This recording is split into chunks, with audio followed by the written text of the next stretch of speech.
আচ্ছা, আমি যা স্ক্রিনে দেখছি তোমরা সবাই দেখছো? জি মিস। আমরা তখন গত ক্লাসে যখন পড়ছিলাম যে 1885 সালে ডিসেম্বরে একটি জাতীয় সম্মেলন হয়, সেই সম্মেলনে যে দাবি দাওয়াগুলো তুলে ধরা হয়েছিল ভারতীয় যে ছোট ছোট রাজনৈতিক দল কর্তৃক, সেই দাবিগুলো সম্পর্কে আলোচনা করছিলাম। যেমন সিভিল সার্ভিস পরীক্ষার সংস্কার, ইংল্যান্ড এবং ভারতে পরীক্ষা গ্রহণ, অস্ত্র আইন রহিতকরণ, বিচার শাসন বিভাগ পৃথকীকরণ, এরকম এই বিষয়গুলো ওই জাতীয় সম্মেলনে আলোচনা করা হলো। এবং সেই জাতীয় সম্মেলন যেটা হয়েছিল 28শে ডিসেম্বর বোম্বাই শহরে 1885 সালে, সেই জাতীয় সম্মেলনে কিন্তু জাতীয় কংগ্রেস, ভারতীয় জাতীয় কংগ্রেস আবির্ভূত হয় বা প্রতিষ্ঠিত হয়। এটা হচ্ছে একটি রাজনৈতিক সংগঠন এবং এই কংগ্রেসের লোগোটা দেখো, এই যে ডান পাশে নিচে, এটা হচ্ছে কংগ্রেসের সিম্বল আমরা বলতে পারি। প্রত্যেকটা রাজনৈতিক দলের কিন্তু নিজস্ব কিছু সিম্বল থাকে, এটা হচ্ছে কংগ্রেসের সিম্বল। তো এই হচ্ছে আমরা আমরা পটভূমিটা দেখলাম। এখন তোমরা জানো কি তোমাদের আগামী মাসে ক্লাস টেস্ট পরীক্ষা হবে? জি মিস। আচ্ছা, সেক্ষেত্রে আমি যে পর্যন্ত পড়ানো শেষ করব সেখান থেকেই আমি ক্লাস টেস্ট নিব, এটা মাথায় রেখো। মানে লাস্ট যে ক্লাস টেস্টের তারিখের আগ পর্যন্ত আমাদের যতখানি হবে সে পর্যন্ত আমি পরীক্ষায় দিব। এখন আমি দেখলাম যে আমি ডিটেলস পড়াই, তো এতে অনেক সময় যায়, আমি ডিটেলসে যাব না, আমি বরং এখন থেকে যেগুলো বোর্ডে আসছে সেই প্রশ্নগুলোকে ফোকাস করব। দেখো এরকম ব্যাপার, এই যে জাতীয় কংগ্রেসটার এখানে জ্ঞানমূলক কতগুলো গুরুত্বপূর্ণ ইনফরমেশন দেখো। যে যদি প্রশ্ন করা হয় যে ভারতীয় জাতীয় কংগ্রেসের উদ্যোগ কে গ্রহণ করেছেন, অ্যালান অক্টোভিয়ান হিউম। যদি বলা হয় প্রতিষ্ঠাতা কে, তাহলে কি বলবা? কংগ্রেসের প্রতিষ্ঠাতা কে যদি বলা হয় তাহলে সেটা কি বলবা?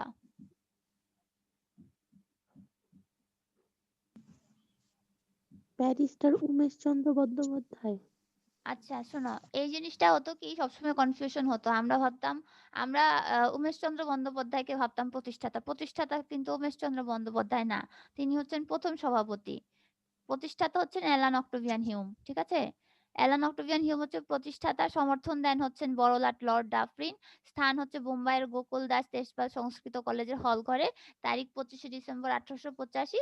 আর প্রথম সভাপতি যদি প্রশ্ন আসে তখন আমরা বলবো উমেশচন্দ্র বন্দ্যোপাধ্যায়। এখন দেখো, এটা পরীক্ষায় আসে, যার জন্য এটা 3 স্টার দিয়ে রাখো বইয়ের মধ্যে, যে কংগ্রেস কোন কোন লক্ষ্য উদ্দেশ্যের ভিত্তিতে প্রতিষ্ঠিত হয়। কংগ্রেস প্রতিষ্ঠাকালীন যে প্রধান 4টা উদ্দেশ্য ছিল হচ্ছে সৌহার্দ্য এবং সম্প্রীতির সৃষ্টি। বইয়ে শুধু পয়েন্টস দেওয়া হয়, আমি সবসময় বলি যে শুধু পয়েন্টস দিলে কিন্তু মার্কস আসে না। মার্কস আসে পয়েন্টসের সাথে, পয়েন্টসের একটা হেডলাইন থাকবে।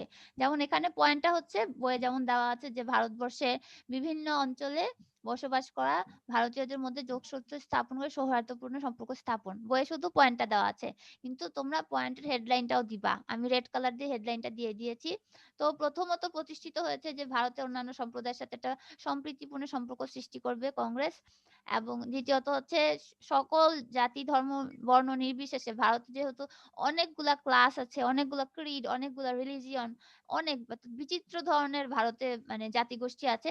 তো এই সবার মধ্যে একটা জাতীয় ঐক্য তৈরি করবে হচ্ছে কংগ্রেস, সকল সকল সংকীর্ণ বৈষম্য দূরীকরণ করে। তৃতীয়ত হচ্ছে সংস্কার সাধন করার মাধ্যমে সমস্যার পথ নির্দেশ করবে।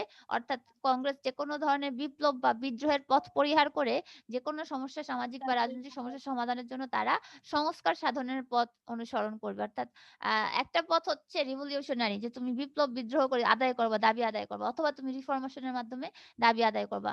তো তারা শান্তিপূর্ণ রিফরমেশনের পথটা বেছে নেয়। আর চতুর্থত হচ্ছে রাজনৈতিক উন্নয়ন। তো প্রতি বছরই তাদের কতগুলা রাজনৈতিক প্রোগ্রাম বা পলিসি সেট করা হয়। যে প্রতি বছর যেমন ১৮৮৫ সালে হয়েছে, তো ১৮৮৬ সালের মধ্যবর্তী সময়ে কি কাজ করা হবে এই রাজনৈতিক কর্মসূচিগুলো তারা ঠিক করে নেয়।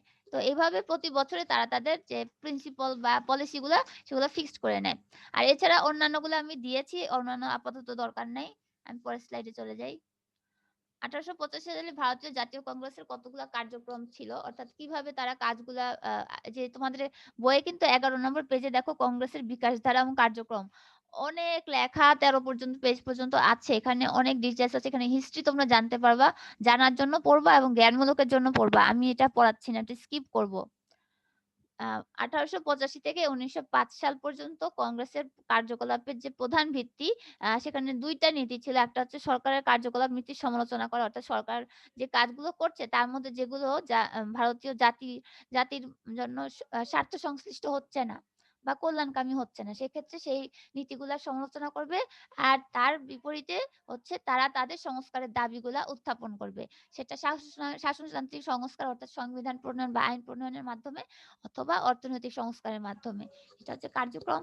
আমি কার্যক্রমটা তোমাদেরকে বলছি, বাসায় পড়ে নিও। এই সংস্কারের দাবিগুলা অনেকগুলা ছিল। এটাও আমি স্কিপ করব। আমি তোমাদেরকে ফোকাস করব কোথায়? আমি ফোকাস করব হচ্ছে কংগ্রেসের তাৎপর্য বা প্রভাবের উপর। কারণ বোর্ডের প্রশ্ন কিন্তু এটাই আসে। প্রশ্ন ২ এর জন্য আসে হচ্ছে কংগ্রেসের উদ্দেশ্য। ৩ আর ৪ এর জন্য আসে কংগ্রেসের উদ্দেশ্য। সাথে করে আসে হচ্ছে কংগ্রেসের ভারতীয় রাজনৈতিক বিকাশে কংগ্রেসের অবদান কি ছিল? তাৎপর্য প্রভাব অবদান। কংগ্রেসের অবদান কি ছিল? অথবা ভারত বিভাগে কংগ্রেস কি ভূমিকা রেখেছিল? এই ধরনের প্রশ্ন আসে। তাহলে আমাদের জন্য 3 স্টার হচ্ছে এই অংশটা। এই যে স্লাইডটা দেখাচ্ছি এখন শো করছি এটা হচ্ছে আমাদের জন্য 3 স্টার। তাহলে আমরা আ ইন শর্ট এ দেখব যে আসলে কংগ্রেস কি কাজ করেছিল। এই যে প্রায় ১৮৮৫ থেকে ১৯৪৭ সাল পর্যন্ত কংগ্রেস কি করেছিল। আমরা তো পরে আর বিভিন্ন রাজনৈতিক ঘটনাগুলা পড়বই। তখন তো আমরা কংগ্রেসের ভূমিকা দেখব। তবে এখন আমি যেহেতু কংগ্রেস পড়াচ্ছি তাই এটা সংক্ষেপে দেখাই যে প্রথমত স্বরাজের স্থলে পূর্ণ স্বাধীনতার আন্দোলনের প্রস্তাবের একটা অনুমোদন করে কংগ্রেস। অর্থাৎ আগে ছিল হচ্ছে স্বরাজ বলতে কি বুঝো?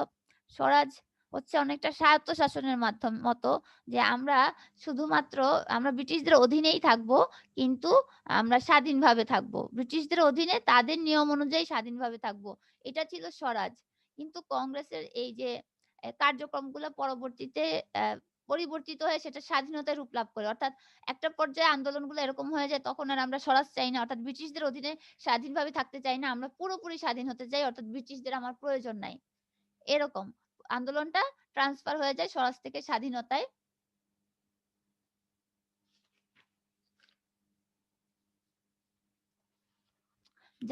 ভারতীয় জাতীয় কংগ্রেসের প্রতিষ্ঠার ফলে যে ভারতে ঐক্যবদ্ধ যে রাজনৈতিক আন্দোলনের সূচনা হয়, এর আগে যে রাজনৈতিক আন্দোলনগুলা ছিল সেগুলা বিক্ষিপ্ত ছিল এবং সেগুলা অনেকটা বিপ্লবের মতো ছিল।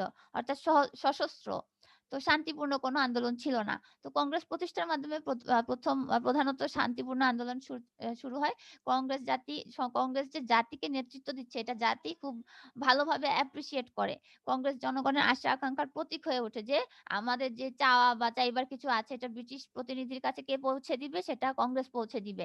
জনগণের ইচ্ছা প্রসূত রাজনৈতিক ঐক্যের আদর্শের ফলশ্রুতি ছিল জাতীয় কংগ্রেস।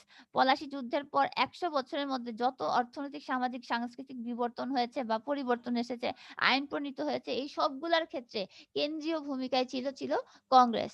তো আমি ১ নম্বর পয়েন্টটা আলোচনা করলাম। দ্বিতীয়টা দেখো, অনেকগুলা গণ আন্দোলন হয়েছে ৪৭ সালের আগ পর্যন্ত। ব্যাপক ভিত্তিক গণ আন্দোলন, স্বদেশী আন্দোলন এই আন্দোলনগুলার নেতৃত্ব দিয়েছে কংগ্রেস। হ্যাঁ, স্বদেশী আন্দোলন থেকে শুরু করে স্বদেশী আন্দোলন তো আমরা ১৯০৫ সালের বঙ্গভঙ্গ রদের সাথে পেয়ে যাব স্বদেশী আন্দোলন। এরপর অসহযোগ আন্দোলন, খিলাফত আন্দোলন, আইন অমান্য আন্দোলন, ভারত ছাড় আন্দোলন এই সবগুলো আন্দোলনের নেতৃত্ব দিয়েছে কিন্তু কংগ্রেস। তো একটু এখান থেকে তোমাদের আলোচনা করি যে বঙ্গভঙ্গ বিরোধী যে আন্দোলন এই আন্দোলনটা কিন্তু কয়েক ধাপে হয়। বঙ্গভঙ্গ বিরোধী আন্দোলনটা কয়েক ধাপে হয়। আমরা বঙ্গভঙ্গ যখন পড়বো তখন ডিটেইলস এ যাব। যে প্রশাসনিক কারণে মূলত ১৯০৫ সালে বঙ্গভঙ্গ হয়। তারপর বঙ্গভঙ্গ হবার পরে হিন্দুরা দেখলো যে এটা তাদের স্বার্থ সংশ্লিষ্ট না। হিন্দুরা দেখলো যে বঙ্গকে ভাগ করে দিয়ে ঢাকাকে রাজধানী করে যদি একটা প্রদেশ হয়, তাহলে কলকাতার যে এত বাণিজ্য ব্যবসা গড়ে উঠেছে বা কলকাতার যে এত আ আ আধিপত্য এটা কমে যাবে। যার জন্য হিন্দুরা এটার বিরোধিতা করতে থাকে। অন্যদিকে মুসলমানরা এটা খুব ভালোভাবে অ্যাপ্রিশিয়েট করে। ফলে যেটা হলো তাদের মধ্যে একটা সাম্প্রদায়িকতা সৃষ্টি হয়ে গেল। তারা বুঝলো যে ২ টা সম্প্রদায়ের মধ্যে তাদের যে স্বার্থ আসলে মিলছে না। ২ টা সম্প্রদায়ের স্বার্থ মিলছে না। যেমন মুসলমানরা কিন্তু বঙ্গভঙ্গকে সমর্থন করল। কিন্তু হিন্দুরা সমর্থন তো করলই না। একটা পর্যায়ে এমন হলো যে স্বদেশী মানে বঙ্গভঙ্গ রদ করবার জন্য তারা সশস্ত্র বিদ্রোহে চলে গেল। তারা তারা আ ব্রিটিশ যে রিপ্রেজেন্টেটিভ তাদের গাড়িতে বোমা পর্যন্ত দেয়া হলো। অর্থাৎ তারা সহিংস রাস্তা অনুসরণ করলো। যেকোনো মূল্যে তারা বঙ্গভঙ্গ রদ করে ছাড়বে। কিন্তু তারা একবারও মুসলিম এই সম্প্রদায়ের কথা ভাবে নাই। তারা মুসলমান সম্প্রদায়কে রীতিমতো ইগনোর করে নিজেদেরটাই শুধু দেখলো। তো আ এদের এই ফ ফ কি বলে স্বদেশী আন্দোলনের ফলে ১৯১১ সালে ব্রিটিশ সরকার বাধ্য হয়ে বঙ্গভঙ্গ রদ করে। স্বদেশী আন্দোলনে বিভিন্ন ধরনের কাজের অংশর মধ্যে ছিল যে বিলেতি দ্রব্য বর্জন করা, ইংরেজদের অসহযোগিতা করা। হিন্দু জাতীয়তাবাদী নেতাগণ বঙ্গভঙ্গ বিরোধী আন্দোলন শুরু করে, যা পরবর্তীতে স্বদেশী আন্দোলনে পরিণত হয়। আর এখানে গুরুত্বপূর্ণ নেতৃত্ব দেয় হচ্ছে বাল গঙ্গাধর তিলক, লালা রাজপথ রায়, তারপর বিপিন চন্দ্র পাল, অরবিন্দ ঘোষ। এখানে বলে রাখি যে কংগ্রেসের মধ্যেও কিন্তু গ্রুপিং ছিল। ২ টা গ্রুপ তৈরি হয়েছিল। একটা হচ্ছে নরমপন্থী আরেকটা হচ্ছে চরমপন্থী। নরমপন্থীরা ভাবতো যে ব্রিটিশদের সাথে তাল মিলিয়ে তারা তাদের দাবি দাওয়াগুলা সংস্কারের মাধ্যমে আদায় করবে। আর যারা চরমপন্থী তারা মনে করতো যে তারা আন্দোলন করবে, যে জ্বালাও পোড়াও টাইপের আন্দোলন করে তাদের দাবি আদায় করবে। যেমন স্বদেশী আন্দোলন। স্বদেশী আন্দোলনটা শেষের দিকে একদম সশস্ত্র হয়েছিল এই কংগ্রেসের চরমপন্থী অংশটার কারণে। তো তারা কিন্তু সফল হয়েছে। শেষমেশ বঙ্গবন্ধু রদ হয়েছে। তারপর আসে অসহযোগ আন্দোলন। প্রাদেশিক স্বায়ত্তশাসনের যে আশ্বাস দিয়েছিল ব্রিটিশরা ম্যাম, ভারতীয় জনগণকে। হ্যাঁ, অনেকে এড হতে পারছে না। অনেকে না, মাত্র একজন আছে, আমি এডমিট করে দিতেছি। ওর নাম ঠিকমতো লেখে নাই। ABCD হাউকাউ লিখে রাখছে। নামও লেখে নাই, রোলও লেখে নাই। কি একটা অবস্থা। একজন ছিল, এড করে দিলাম। আচ্ছা। প্রাদেশিক স্বায়ত্তশাসন প্রদানের আশ্বাস দিয়েছিল ভারতের জনগণকে। প্রথম মহাযুদ্ধে ব্রিটিশদের সমর্থন দিলেও ১৯১৯ সালের ভারত শাসন আইনে জনগণের আশা আকাঙ্ক্ষার প্রতিফলন ঘটেনি।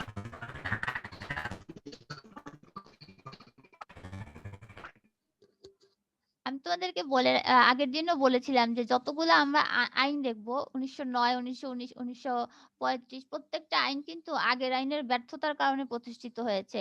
তাই বলেছিলাম না? যে প্রতিটা আইন কিন্তু আগের আইনের ব্যর্থতার কারণে প্রতিষ্ঠিত হয়েছে। ঠিক একইভাবে ১৯০৯ সালের আইনও কিন্তু ব্যর্থ হয়। যার জন্য দেখা গেল যে ১৯১৯ সালে আ নতুন করে আ এই কংগ্রেস দাবি করতে থাকে যে নতুন একটা আইন প্রণয়ন করা হোক, যেখানে ভারতীয়দের স্বার্থের আশা আকাঙ্ক্ষার প্রতিফলন ঘটবে। তো এছাড়া ব্রিটিশ সরকার রাওলাট আইন পাশ করে এবং এই আইনের বিরুদ্ধে পাঞ্জাবে জালিয়ানওয়ালাবাগে যে শান্তিপূর্ণ সভা হয় সেখানে ব্রিটিশ সরকার গুলি করে। গুলি চালালে অনেকে নিহত হয়। ১৯২০ সালের ১লা আগস্ট মহাত্মা গান্ধী অসহযোগ আন্দোলনের কর্মসূচি ঘোষণা করে যে যেহেতু ব্রিটিশরা আমাদেরকে মারতেছে রীতিমতো, সেহেতু আমরা আন্দোলনের মাধ্যমে এটার জবাব দিব, এবং সেটার নেতৃত্ব দেয় হচ্ছে মহাত্মা গান্ধী। কিন্তু মহাত্মা গান্ধী খুবই পিসফুল একটা মানুষ ছিলেন। তিনি কখনো সহিংসতা বা এই যে হিংস্রতা এগুলি পছন্দ করতেন না। তিনি সব ধরনের হিংসাত্মক পদ্ধতি বর্জন করে সত্যগ্রহণের নীতিতে বিশ্বাস করতেন। এভাবে তিনি আন্দোলন পরিচালনা করলেন। শান্তিপূর্ণ উপায় কিরকম হতে পারে? যে স্কুল কলেজ বর্জন করা হতে পারে, বা বিলেতি দ্রব্য বর্জন করা, আদালত বর্জন করা শান্তিপূর্ণ উপায়, অর্থাৎ মারামারিতে যাবেন না। এভাবে অসহযোগ আন্দোলনটা শুরু হয় মহাত্মা গান্ধীর নেতৃত্বে। কিন্তু পরবর্তীতে দেখা যায় যে অসহযোগ আন্দোলন সহিংস রূপ লাভ করে, এবং এটা হচ্ছে ১৯২২ সালের ঘটনা। একটা পুলিশ ফাঁড়িতে উগ্র জনগণ আগুন লাগিয়ে দেয় এবং ২২ জন পুলিশ মারা যায়। তখন মহাত্মা গান্ধী সেটা থেকে সরে আসে। অসহযোগ আন্দোলন থেকে। যেহেতু মহাত্মা গান্ধী কোনোভাবেই কিন্তু ভায়োলেন্স চাচ্ছিলেন না। কিন্তু ভায়োলেন্স যেহেতু হয়ে গেছে, তাই তিনি অসহযোগ আন্দোলন থেকে প্রত্যাহার করে নিজেদের নাম। আর খিলাফত আন্দোলন কংগ্রেস শুরু করে নাই, কংগ্রেস পরে সমর্থন দিয়েছে। খিলাফত আন্দোলনটা হচ্ছে আমরা যে প্রথম বিশ্বযুদ্ধ পড়েছিলাম, যেখানে তার্কিশ সালতানাত নিয়ে প্রথম বিশ্বযুদ্ধে তুরস্ক কিন্তু ইসের ছিল, অক্ষ শক্তির সাথে ছিল। হ্যাঁ, অটোমান সাম্রাজ্য অক্ষশক্তির সাথে ছিল। তো ব্রিটিশ সরকার এই ভারতীয় জনগণকে একটা লোভ দেখালো। এরকম লোভ দেখালো, যদি আমাদের যুদ্ধের সময় তোমরা সোলজার দাও এবং আমাদেরকে সমর্থন করো, তাহলে আমরা ১ম বিশ্বযুদ্ধ শেষ হবার পর যদি জয়লাভ করি, সেক্ষেত্রে আমরা এই অটোমান সাম্রাজ্য ভাঙবো না। এটা যেমন আছে, এটা হচ্ছে মুসলমানদের আস্থার প্রতীক, মুসলমানদের ঐক্যের প্রতীক ছিল খিলাফা, কি বলে? খিলাফত। হ্যাঁ? এটা একটা পথ। এই যে আমাদের যে ইসলামের ৪ খলিফা আছে না? ওই ৪ খলিফা থেকে এই খিলাফতের ব্যাপারটা আসছে। খিলাফতটা আ সমুন্নত রাখবে। কিন্তু ১ম বিশ্বযুদ্ধে আ আ মিত্রশক্তি জয়লাভ করে, কিন্তু ব্রিটেন তার কথা রাখে নাই, প্রতিশ্রুতি ভঙ্গ করে। এইটা সে সময়কালের আন্দোলন। যে আমাদের খিলাফত ভাঙা যাবে না। মুসলমানরা তখন এই আন্দোলনটা শুরু করেছিল যে খিলাফত ভাঙা যাবে না। যদি যুদ্ধে মি ব্রিটেন যদি যুদ্ধে জয়লাভ করেও তারপরেও খিলাফত ভাঙা যাবে না। তখন কংগ্রেস এদের সাথে সমর্থন জানায়। তখন অসহযোগ আর খিলাফত আন্দোলন, এই ২ টা আন্দোলন একত্রিত হয়ে যায়। আর আইন অমান্য আন্দোলনটা ছিল ১৯১৯ সালে ভারত শাসন আইনে ভারতীয় জনগণের যেহেতু আশা-আকাঙ্ক্ষার প্রতিফলন ঘটে নাই, সেজন্য জনগণ এটার বিরোধিতা করতে থাকে এবং ১৯২৭ সালে একটা কমিশন গঠন করা হয় ৮ সদস্য বিশিষ্ট। এই কমিশনের নাম ছিল সাইমন কমিশন। এই সাইমন কমিশন প্রত্যাহার করার জন্য যে আন্দোলনটা গড়ে ওঠে, সেটা হচ্ছে আইন অমান্য আন্দোলন। এটা হচ্ছে ১৯২৮ সালের ঘটনা। আর ভারত ছাড়ো আন্দোলন হচ্ছে ১৯৪২ সালের ঘটনা। ১৯৪২ সালে ক্রিপস মিশন আমরা সামনে গেলেই পড়ব। ১৯৪২ সালে ক্রিপস মিশন হয়। ক্রিপস মিশনের যে প্রস্তাবগুলা স্যার স্ট্যাফোর্ড ক্রিপস যে প্রস্তাবগুলা নিয়ে আসছিল, ভারতীয় জনগণ সেগুলা প্রত্যাখ্যান করে এবং তাকে ভারত ছেড়ে দিতে বলে। এই আন্দোলনটা হচ্ছে ভারত ছাড় আন্দোলন। আচ্ছা, এরপরে হচ্ছে ভারতীয় জনগণের প্রতিনিধিত্ব। কংগ্রেস কিন্তু শুরু থেকে শেষ পর্যন্ত ভারতীয় জনগণের প্রতিনিধিত্ব করেছে। যদিও এটা সাম্প্রদায়িক প্রতিনিধিত্ব ছিল, মুসলমানদের জন্য তারা তেমন কিছুই করে নাই। কিন্তু এটা ভারতীয় ১ম রাজনৈতিক দল হিসাবে আমরা এটার গুরুত্ব অস্বীকার করতে পারি না। তারপরে দেখো, এই যে এত বছর আ আ উনি আ ১৮৬১, তাই না? আমাদের ১ম আইনটা পড়েছিলাম ১৮৬১ ছিল? হ্যাঁ, ১৮৬১। জি ম্যাম। ১৮৬১ থেকে ১৯৪৭, একটা দীর্ঘ সময় না যে ব্রিটিশ পার্লামেন্ট ক্ষমতা নিয়েছে। এই দীর্ঘ সময়ে মাত্র ২ টা নির্বাচন হয়েছে। মানে জাতীয় ভিত্তিক নির্বাচন শুধু ২ টা হয়েছে। এছাড়া ছোট, ছোট নির্বাচন হতো। যেমন আইনসভার নির্বাচন আমরা দেখেছি না, নির্বাচিত ব্যক্তিদের নেওয়া হতো। ওগুলা হচ্ছে পার্সিয়াল নির্বাচন। কিন্তু জাতীয় ভিত্তিক নির্বাচন কেবল ২ টা হয়েছে, ১৯৩৭ সালে এবং ১৯৪৬ সালে। এই ২ টা নির্বাচনে কংগ্রেস আ সাফল্য অর্জন করে। এটা কংগ্রেসের একটা ভূমিকা, আমরা তাৎপর্যে দিব। তারপর হচ্ছে এই যে ১৯৩৭ সালের প্রাদেশিক আইনসভা নির্বাচনে কংগ্রেস ৭ টি প্রদেশে এককভাবে জয়লাভ করে। তখন প্রদেশ ছিল মোট ১১ টা, আর অনেকগুলো দেশীয় রাজ্য ছিল। তো ১১ টার মধ্যে ৭ টাতেই কিন্তু কংগ্রেস জয়লাভ করে। আ আর হচ্ছে শাসন সংক্রান্ত বিভিন্ন আইন যে হলো, তখন আমরা বলব যে ১৯০৯, ১৯১৯, ১৯৩৫ এবং সবশেষে ভারত স্বাধীনতা আইন ১৯৪৭। প্রতিটা আইনের পিছনে কিন্তু কংগ্রেসের এই যে দাবি-দাওয়া উত্থাপন এবং আন্দোলনের একটা বড় ভূমিকা রয়েছে। তারপর এর পরের পয়েন্ট হচ্ছে ব্রিটিশ বিরোধী স্বাধীনতা সংগ্রামের প্রধান মঞ্চ হিসেবে কংগ্রেসের আবির্ভাব। ব্রিটিশ বিরোধী যে আন্দোলনটা হয়েছিল, ১ম এ তো বললাম যে স্বরাজ ছিল। পরে সেটা স্বাধীনতাতে পরিণত হয়। অর্থাৎ আ ভারতীয় জনগণ স্বাধীনতা চাচ্ছে। তখন ভারতীয় জনগণ যখন স্বাধীনতা চাচ্ছে, তখন তাদের যে মূল যে মঞ্চ, সেটা কিন্তু কংগ্রেস ছিল। মুসলিম লীগ পরে কংগ্রেসের সাথে এখানে একাত্মতা পোষণ করে যে আমরা ব্রিটিশদের অধীনে যেতে চাই না। কিন্তু পুরোটা সময় কিন্তু আমরা দেখব যে কিভাবে কংগ্রেস আর মুসলিম লীগ একে অপরের কাদা ছোড়াছুড়ি করছে। এরা কিন্তু কখনো একসাথে হতেই পারছিল না। ২ টা সম্প্রদায় এত বেশি ২ টা সম্প্রদায়ের মধ্যে ঝামেলা ছিল, সাম্প্রদায়িকতা ছিল, যার জন্য কিন্তু ব্রিটিশরা এত বছর শাসন করতে পেরেছে। এরা যদি একত্রিত থাকতো, তাহলে হয়তো এই সুযোগটা ব্রিটিশরা পেত না। যাই হোক, কিন্তু প্রধান মঞ্চ হিসেবে কংগ্রেসের ভূমিকা আমরা অস্বীকার করতে পারি না। আর হচ্ছে কংগ্রেসের যোগ্য নেতৃত্ব, আমরা অনেক ভালো, ভালো নেতৃত্ব পেয়েছিলাম কংগ্রেসের মাধ্যমে। ইভেন মুসলিম লীগে যে আমরা পরবর্তীতে জিন্নাহকে পাই, তারপর শেরেবাংলা একে ফজলুল হককে পাই, সোহরাওয়ার্দীকে পাই, বড়, বড় নেতা। এরাও কিন্তু ১ম এ কংগ্রেসে ছিল। পরবর্তীতে তারা মুসলিম লীগে যায়। তারপর স্যার সলিমুল্লাহ, এরা আগে কংগ্রেসে ছিল, পরে মুসলিম লীগে যায়। আর আমরা মহাত্মা গান্ধী, তারপর নেহেরু, আমরা অনেক বড়, বড় নেতাদের আবির্ভূত হতে দেখি কংগ্রেসকে বেইস করে। কংগ্রেসকে একটা প্ল্যাটফর্ম হিসেবে নিয়ে এই নেতাদেরকে আমরা পাই, যারা এই ব্রিটিশ ভারতের জনগণকে নেতৃত্ব দিয়েছে। তো এইটা হচ্ছে টোটাল আমাদের কংগ্রেসের তাৎপর্য, প্রভাব, অবদান। প্রশ্ন যেভাবেই আসুক, উত্তর এগুলা দিয়ে দিব আমরা। ঠিক আছে? এই পয়েন্টস গুলো জি ম্যাম। তোমরা পয়েন্টস গুলো লিখে নিবে, এই জন্য তোমাদের বইয়ে দেওয়া নেই। একটা স্ক্রিনশট রেখে দাও, আমি পরের টপিকে চলে যাই। আচ্ছা, এখন আমরা বঙ্গভঙ্গ চলে এসেছি। 1885 সালের পর গুরুত্বপূর্ণ যে ঘটনা সেটা 1905 সালের বঙ্গভঙ্গ। 1857 সালে সিপাহী বিদ্রোহের পর ভারত শাসনের দায়িত্ব মহারানী ভিক্টোরিয়া নিজ হাতে গ্রহণ করেন। ফলে ক্রমান্বয়ে রানীর রাজপ্রতিনিধি হিসেবে লর্ড এলগিনের পর লর্ড কার্জন ভাইসরয় হিসেবে নিযুক্ত হন। লর্ড কার্জনের সময় এই বাংলা প্রেসিডেন্টের আয়তন অনেক বেশি বড় ছিল এবং একজন ছোট লাটের দ্বারা, ছোট লাট তো তোমাদেরকে আগেই বলেছি যে শুধুমাত্র প্রদেশে যে প্রধান থাকতো সে ছোট লাট, একজন ছোট লাটের দ্বারা শাসন করা খুব কষ্টের ব্যাপার ছিল। তাই প্রশাসনিক সুবিধার অজুহাত দেখিয়ে লর্ড কার্জন বাংলা প্রেসিডেন্সিকে দুই ভাগে বিভক্ত করেন, যেটা কিনা ইতিহাসে বঙ্গভঙ্গ নামে পরিচিত। এটা হচ্ছে সংক্ষিপ্ত ব্যাকগ্রাউন্ড। এখন একটা ছবি দেখো, বঙ্গভঙ্গের মানচিত্রটা দেখো কিভাবে বাংলাকে ভাগ করা হয়েছে।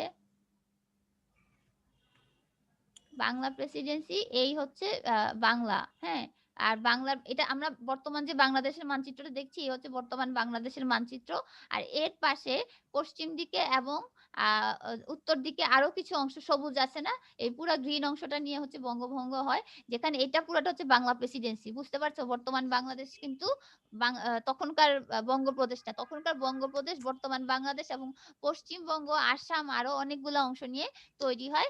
এখন এই যে এই জায়গাটা দেখো যে দুইটা প্রদেশ করা হয়, একটা প্রদেশ হচ্ছে পূর্ববঙ্গ ও আসাম প্রদেশ, আর একটা হচ্ছে পশ্চিমবঙ্গ। পূর্ববঙ্গ এবং আসাম প্রদেশ গঠিত হয়েছিল, এটা একদম একদম ঝাড়া মুখস্থ করে ফেলবা। যে দুইটা প্রদেশ এবং দুইটা প্রদেশে অন্তর্ভুক্ত যে স্থানসমূহ এবং রাজধানী।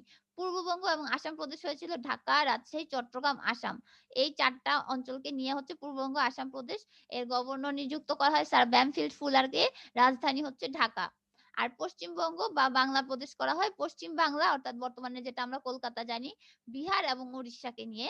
এর গভর্নর হচ্ছে অ্যান্ড্রু ফ্রেজার আর রাজধানী হয় কলকাতা। এটা হচ্ছে আমাদের বঙ্গভঙ্গ, এভাবে বাংলাকে ভাগ করে দেওয়া হয়েছিল। এখন আমরা পটভূমিতে চলে যাই, বঙ্গভঙ্গের পটভূমিতে।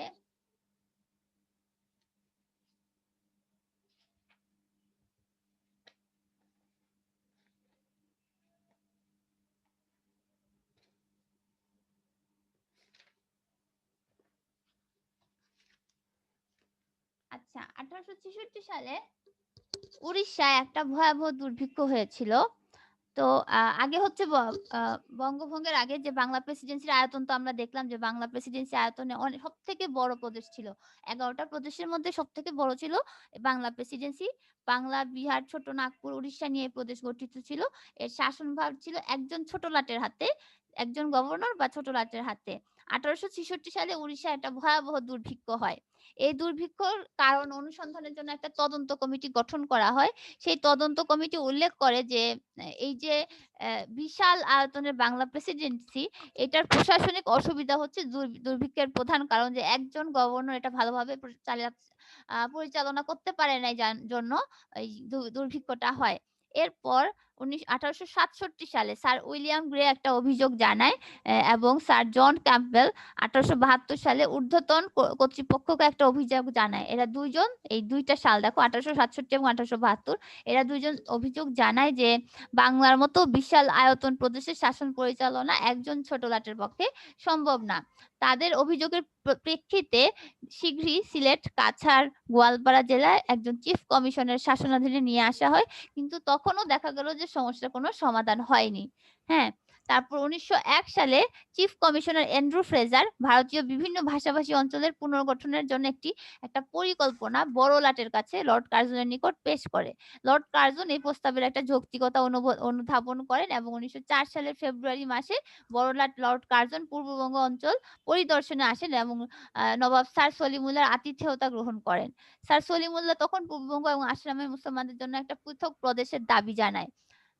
এই যে স্যার সলিমুল্লাহ, সে কিন্তু মুসলমানদের জন্য অনেক কিছু করেছে, আমরা কিন্তু তার নামও মনে রাখি না। সে কত কিছু যে করেছে মুসলমানদের জন্য, মানে অকল্পনীয়। ব্রিটিশ ভারতে কিন্তু মুসলমানরা অনেক বেশি পিছিয়ে ছিল। এই বড় বড় মানুষগুলো এগিয়ে আসছিল বলে আমরা তাও কোনোভাবে টিকে গেছি, নাইলে আমাদের যে কি অবস্থা হতো।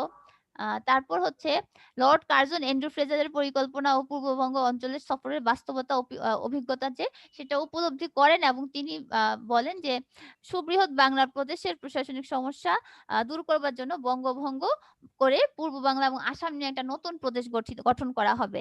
লর্ড কার্জন 1905 সালের 10 জুলাই হচ্ছে এই পরিকল্পনা পেশ করেন। 1905 সালে 10 জুলাই এই পরিকল্পনা পেশ করেন এবং পরবর্তীতে স্থানগুলো দেখিয়ে দেওয়া হয় যে এই স্থান একটা হচ্ছে পূর্ববঙ্গ ও আসাম প্রদেশ, একটা হচ্ছে পশ্চিমবঙ্গ প্রদেশ এবং দুইটার জন্য দুইজন ছোট লাটকে নিয়োগ দেওয়া হয় এবং দুইটার রাজধানীও করে দেওয়া হয়।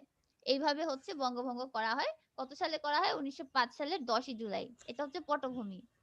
আমাদের পটভূমি লাগতে পারে। এখন আসি বঙ্গভঙ্গের কারণ, এটাও আমাদের লাগতে পারে। বঙ্গভঙ্গটা খুবই গুরুত্বপূর্ণ। বঙ্গভঙ্গ থেকে বিভিন্ন ভাবেই প্রশ্ন আসে। আমাদের পটভূমি লাগে, আমাদের কারণগুলা লাগে, তারপর আমাদের কারণ লাগে, তারপর প্রভাব ফলাফল, বঙ্গভঙ্গের পরে প্রতিক্রিয়া সবগুলি লাগে।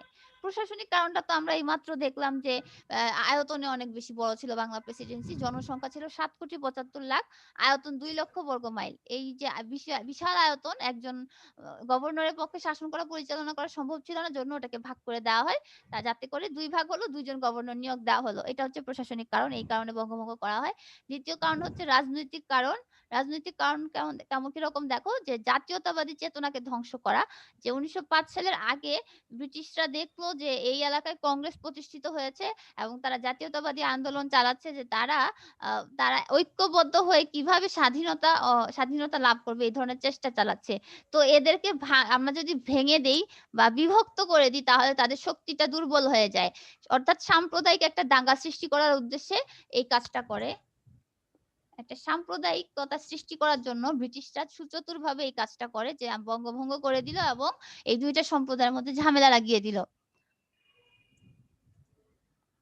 এবং ভাগ করো শাসন করো নীতি, এই প্রশ্নটা আমরা আগেও পেয়েছি, আমি পরে আরেকবার তোমাদেরকে দেখাবো। ভাগ করো শাসন করো নীতিটা হচ্ছে অনুধাবনের জন্য 3 স্টার, 2 এর জন্য 3 স্টার। এই প্রশ্নটা খুব আসে।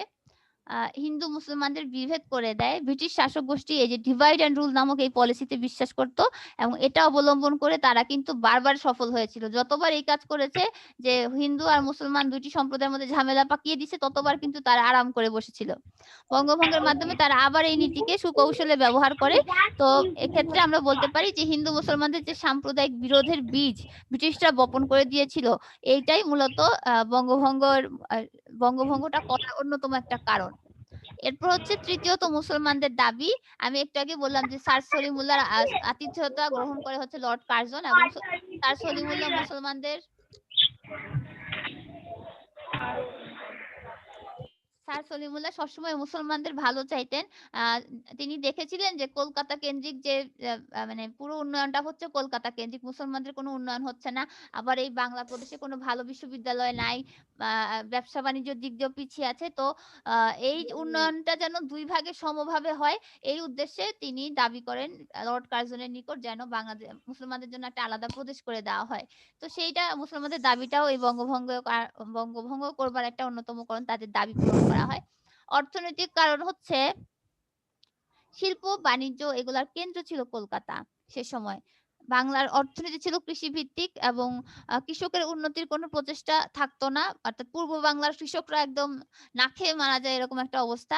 তৎকালে কলিকাতা ছিল পূর্ব ভারতের শিল্প বাণিজ্যের কেন্দ্রস্থল। পূর্ব বাংলা থেকে যাবতীয় কলকাতার শিল্প প্রতিষ্ঠান, কলকারখানা গুলো সরবরাহ করা হতো। অর্থনৈতিক দিক থেকে কলকাতা ধীরে ধীরে উন্নত হতেই থাকে এবং পূর্ব বাংলার অবনতি ঘটতে থাকে। অর্থাৎ একদিকে উন্নত হচ্ছে, আরেকদিকে কি বলে অনুন্নত হচ্ছে, এরকম একটা অবস্থা। পূর্ব বাংলার উন্নয়নের জন্য কোনো ধরনের পদক্ষেপ নেওয়া হতো না। তো বঙ্গভঙ্গ যদি করা হয় তাহলে বাংলার মুসলমানদের আর্থিক অবস্থার উন্নতি হবে, এ কথা ভেবে তারা একে সমর্থন করে। এরপর হচ্ছে চট্টগ্রামকে কেন্দ্র করে আসাম এবং পূর্ববঙ্গের বৈদেশিক বাণিজ্যের যে প্রসার হতে পারত। অর্থাৎ চট্টগ্রামে তো একটা পোর্ট আছে, সব যদি তুমি ভারতীয় যে ভারত মানে কলকাতার বন্দর দিয়ে যদি সব করো, কালিকট বন্দর দিয়ে করো, তাহলে তো শুধু সেখানকার উন্নয়ন হবে। চট্টগ্রাম দিয়েও তো একটা বন্দর করা যেতে পারে, এখানেও তো বাণিজ্য করা যেতে পারে। এই যে অংশটা তো অবহেলায় পড়েছিল, তো এটাকে যেন ব্যবহার করা হয় এই উদ্দেশ্যে, কাঁচামাল সরবরাহ করার জন্য এটা যেন ব্যবহার করা হয়, সেদিকে কি বলে দৃষ্টি আকর্ষণের চেষ্টা চালানো হয় বঙ্গভঙ্গের মাধ্যমে। আচ্ছা, এরপর হচ্ছে সামাজিক কারণ। হিন্দু মুসলিম যে সামাজিক প্রেক্ষাপটটা আছে, ব্রিটিশ শাসন আমলে মুসলমান সম্প্রদায়েরা নির্মমভাবে শোষিত হয়েছে। আমরা কিন্তু একদম শুরু থেকে দেখেছি মুসলমানদের নিজেদেরও ভুল ছিল। এছাড়া কিন্তু ব্রিটিশরা হিন্দুদের পক্ষপাতিত্ব করতো, পার্সিয়ালিটি করতো, মুসলমানদেরকে তেমন একটা পাত্তা দিত না, মুসলমানদের দাবি দেওয়াও শুনতে চাইতো না। তো ব্রিটিশ সরকার হিন্দুদের প্রতি উদার নীতি এবং মুসলমানদের প্রতি একটা বৈরী নীতি অনুসরণ করতে থাকে। মুসলমানরা সামাজিক প্রভাব প্রতিপত্তিহীন একটা দরিদ্র নিঃস্ব অংশে পরিণত হয়। তো লর্ড কার্জন কর্তৃক বঙ্গভঙ্গের চিন্তা ভাবনা শুরু হলে পূর্ব বাংলার মুসলমানরা অনেক বেশি খুশি হয় এবং সমর্থন জানায়। বঙ্গ বিভাগের দ্বারা তারা মনে করে যে পূর্ব বাংলার জনগণ তাদের হারানো যে সামাজিক প্রভাব প্রতিপত্তি সেটা ফিরে পাবে। আচ্ছা, ধর্মীয় কারণ। অবিভক্ত বাংলায় পূর্বাংশে মুসলমান এবং পশ্চিম অংশে হিন্দু সম্প্রদায় সংখ্যাগরিষ্ঠ ছিল। ফলে এই ধর্মীয় দৃষ্টিকোণ থেকে এই দুইটি অংশকে ভাগ করে দেওয়াটা তারা মনে করেছে সমুচিত হবে। আর হচ্ছে আলীগড় আন্দোলনের প্রভাব। আলীগড় আন্দোলন আমরা জানি একটা পাশ্চাত্য শিক্ষায় শিক্ষিত করার জন্য যে আন্দোলনটা হয়েছিল, যে পিছিয়ে পড়া মুসলমানদেরকে এগিয়ে নেওয়ার জন্য স্যার সৈয়দ আহমেদ বঙ্গভঙ্গের আগে মুসলমানদের স্বাতন্ত্র্য সক্রিয়তা বজায় রাখার জন্য পাশ্চাত্য শিক্ষায় শিক্ষিত করে তুলতে চাচ্ছিলেন। তো তার এই আলীগড় আন্দোলন হচ্ছে এই উদ্দেশ্যে চালু হয়। কিন্তু আলীগড় আন্দোলনের যে সেই মটর সাথে কিন্তু বঙ্গভঙ্গটা মিলে যাচ্ছে। কিভাবে? আলীগড় আন্দোলনেও চাচ্ছে মুসলমানদের উন্নয়ন করা হোক, মুসলমানদেরকে শিক্ষিত করা হোক, এই এলাকায় মুসলমানদের জন্য আরো বেশি বেশি শিক্ষা প্রতিষ্ঠান প্রতিষ্ঠিত করা হোক। বঙ্গভঙ্গ ঠিক একই জিনিস, যে বঙ্গকে ভাগ করে এই পূর্ব বাংলার যেন উন্নয়ন করা হয়, সেটা শিক্ষার ক্ষেত্রে, অর্থনৈতিক, রাজনৈতিক সব ক্ষেত্রে। তো এই সবটা হচ্ছে বঙ্গভঙ্গের কারণ।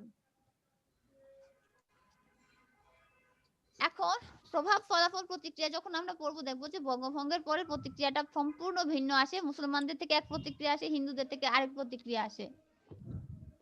মুসলমান আর হিন্দুদের প্রতিক্রিয়ার মধ্যে কোনো মিল নাই, কারণ তাদের যে স্বার্থ ভিন্ন, তাদের যে স্বার্থগুলো ভিন্ন, এটার মাধ্যমে আমরা দেখতে পাই।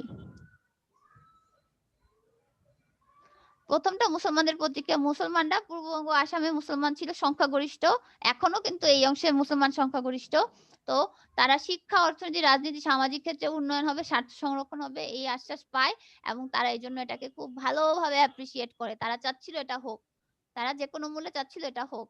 আর হিন্দুরা তো এটা সমর্থন করতে পারেই নেই। তারা মনে করেছে যে কলকাতা পিছিয়ে যাবে, কলকাতা যে ব্যবসায়ী যারা ছিল তারা তো তাদের ব্যবসার পতন হবে এটা মানতেই পারছিল না। উপরন্তু কলকাতায় যারা সুশীল সমাজ ছিল তারাও এটাকে বঙ্গমাতার অঙ্গচ্ছেদ বলে দাবি করে। ব্রিটিশ সরকারের ষড়যন্ত্র, ব্রিটিশ পণ্য বর্জন, স্বদেশী পণ্যের ব্যবহার, হ্যাঁ, রবি ঠাকুরের রাখি বন্ধন।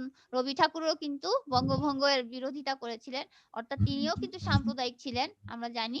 তো এইভাবে হিন্দুদের প্রতিক্রিয়া টোটালি নেগেটিভ ছিল। তারা এটাকে মেনে নিতে পারে না এবং কিভাবে বঙ্গভঙ্গটাকে বাতিল করা যায়, অর্থাৎ রদ করা যায়, তার জন্য যা যা করা উচিত তারা সব ধরনের আন্দোলনের প্রচেষ্টা চালায়। আচ্ছা, এটা আমাদের আপাতত লাগছে না, এটা পরীক্ষায় আসে না, এটা বাদ দিলাম। এরপর হচ্ছে তাদের আন্দোলনের প্রেক্ষিতে হচ্ছে বঙ্গভঙ্গ রদ করা হয়। হিন্দুদের আন্দোলন, আমরা ওই আন্দোলনটা একটু পরে দেখবো, এটা 2 এর জন্য স্বদেশী আন্দোলন। বঙ্গভঙ্গ রদ এবং তার কারণ। বঙ্গভঙ্গ রদ করা হয় হচ্ছে সুপারিশ করে গভর্নর জেনারেল লর্ড হার্ডিঞ্জ, অর্থাৎ লর্ড কার্জনের তখন সময় শেষ, তাকে নিয়ে যাওয়া হয়েছে। নতুন করে যে গভর্নর পাঠানো হয়েছে, গভর্নর জেনারেল, সে হচ্ছে লর্ড হার্ডিঞ্জ। তাহলে তোমরা গোলাবা না। তোমাদের যদি প্রশ্ন করা হয় বঙ্গভঙ্গ করা হয় কোন গভর্নর জেনারেল আমলে, কি বলবা? General Lord Hardinge. না, আমি বলছি বঙ্গভঙ্গ করা হয় কোন গভর্নর জেনারেলের আমলে? Lord Curzon. হ্যাঁ, লর্ড কার্জন। হ্যাঁ, যদি বলি বঙ্গভঙ্গ তখন আমরা কার্জন বলবো, যদি বলি বঙ্গভঙ্গ রদ তখন বলবো লর্ড হার্ডিঞ্জ। হ্যাঁ, আর তারিখ হচ্ছে 12ই ডিসেম্বর 1911 সালে। সেদিন হচ্ছে একটা বিশেষ দিন ছিল, সম্রাট পঞ্চম জর্জের অভিষেক অনুষ্ঠান। সেই অনুষ্ঠানে রাজকীয় ঘোষণার মাধ্যমে বঙ্গভঙ্গ রদ বা বাতিল করা হয়। এখন আমরা বঙ্গভঙ্গ রদের কারণগুলো দেখে ফেলি।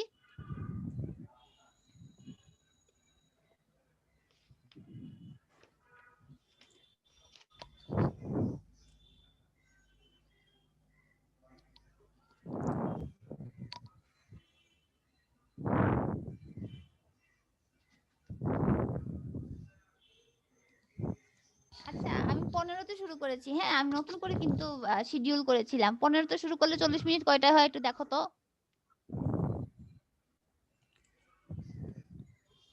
11:15 সাথে 40 মিনিট। 11:50। আচ্ছা, তাহলে আমাদের আরো 7-8 মিনিট আছে। আমরা বঙ্গভঙ্গ রদের কারণ ওই যে সময়টা আমাদের নষ্ট হইতো না, আমি যদি ওই আগের শিডিউলে ঢুকতাম, এই জন্য আমি নতুন শিডিউল দিয়েছি। খালি খালি সময় নষ্ট করা যাবে না। আচ্ছা, বঙ্গভঙ্গ রদের কারণগুলা দেখি। প্রথম কারণটা হচ্ছে স্বদেশী আন্দোলন এত তীব্র পর্যায়ে চলে গিয়েছিল যে ব্রিটিশরা একদম নাকানি চুবানি খেয়ে গিয়েছিল। স্বদেশী আন্দোলন হচ্ছে বঙ্গভঙ্গ বিরোধী, মানে পুরা ব্রিটিশ বিরোধী আন্দোলনে পরিণত হয়। প্রথমে তো এটা শুধুমাত্র আ বঙ্গভঙ্গ রদ ভিত্তিক আন্দোলন ছিল। পরে এটা ব্রিটিশ বিরোধী আন্দোলনে পরিণত হয়। শত সহস্র সভামঞ্চ হতে বঙ্গভঙ্গের বিরুদ্ধে প্রচার শুরু করা হয়। সমগ্র দেশ বিক্ষোভে ফেটে পড়ে। পত্র-পত্রিকায় বিভিন্ন উত্তেজনাপূর্ণ এবং অগ্নিসংযোগের সম্পাদকীয় লেখা হতে থাকে। সমগ্র দেশে একটা ভয়াবহ পরিস্থিতির সৃষ্টি হয়। দ্বিতীয় কারণটা হচ্ছে বিভিন্ন পেশাজীবী সংগঠন এবং আ কংগ্রেসের সংগঠন এবং এরা কংগ্রেসের বিরোধিতা করতে থাকে। বিভিন্ন পত্র-পত্রিকায় প্রচারণা চালানো হতে থাকে। তারপর বুদ্ধিজীবী মহল প্রচারণা চালায়। কলকাতার যে বুদ্ধিজীবী মহল ছিল তারা বলতে থাকে যে বঙ্গভঙ্গের অর্থ হচ্ছে এই যে বাংলা হচ্ছে আমাদের মা, এই মাতৃভূমিকে বিভক্ত করা। এর সাথে মাতৃভূমিকে কলঙ্কিত করা, অর্থাৎ মাতৃভূমিকে অসম্মান করা, এরকম বুঝাচ্ছিল তারা। ফলে তারা এটার বিরুদ্ধে প্রতিবাদ জানায় এবং এটার অভিযান চালাতে থাকে যেন অনতি বিলম্বে একটা দুর্বার আন্দোলন সৃষ্টি হয়। পত্র-পত্রিকাগুলাতেও সমান হারে এই ধরনের লেখালেখি চলতে থাকে। উত্তেজনাকর লেখালেখি, সারা প্রদেশে তখন তীব্র বিক্ষোভের সৃষ্টি হয়। স্বদেশী আন্দোলনে যে অংশগুলা ছিল তার মধ্যে ছিল যে বিলাতি পণ্য দ্রব্য বাতিল করা, যার জন্য দেখা গেল যে ব্রিটিশদের ব্যবসা কিন্তু ক্ষতিগ্রস্ত শুরু করলো, যে এরা যখন এই এলাকার মানুষজন যখন বিলাতি পণ্য বর্জন করা শুরু করলো তখন তাদের ব্যবসায় তারা লস খেতে শুরু করলো। তারা তো যাই হোক, তারা এদের উন্নয়ন করবে বলে নিজেদের লস তো অন্তত খাবে না, এই স্বার্থ তো তাদের আছেই। তারপর এই ভারতীয়রা ব্রিটিশদের উপর প্রচন্ড চাপ সৃষ্টি করতে থাকে রদ করার জন্য।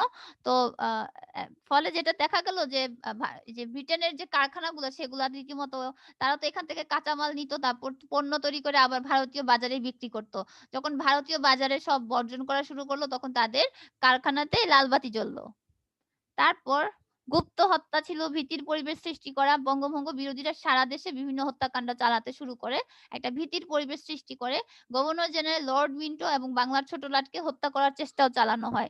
এভাবে সারা ভারতবর্ষ সারা ভারতবর্ষে বঙ্গভঙ্গ একটা নাজুক পরিস্থিতি সৃষ্টি করে।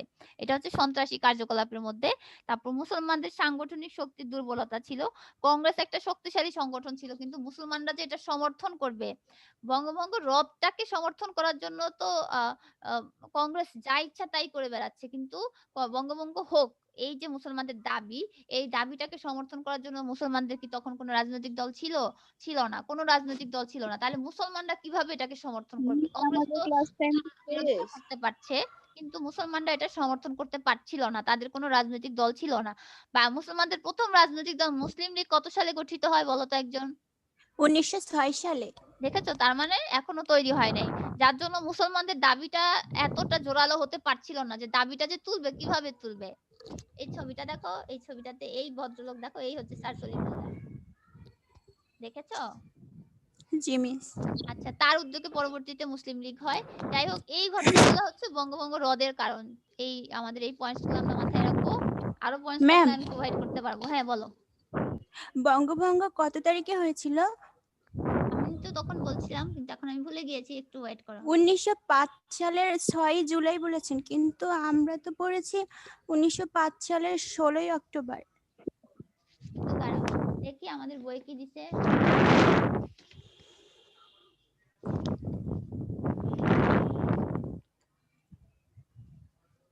আচ্ছা, বঙ্গভঙ্গের ঘোষণা দেওয়া হয়, বইয়ে যেটা দেওয়া হয়েছে 1 সেপ্টেম্বর, আর এটা কার্যকর করা হয় 15 অক্টোবর। তাহলে বইয়ের এটা মনে রাখো। আর তোমরা কি বলছো?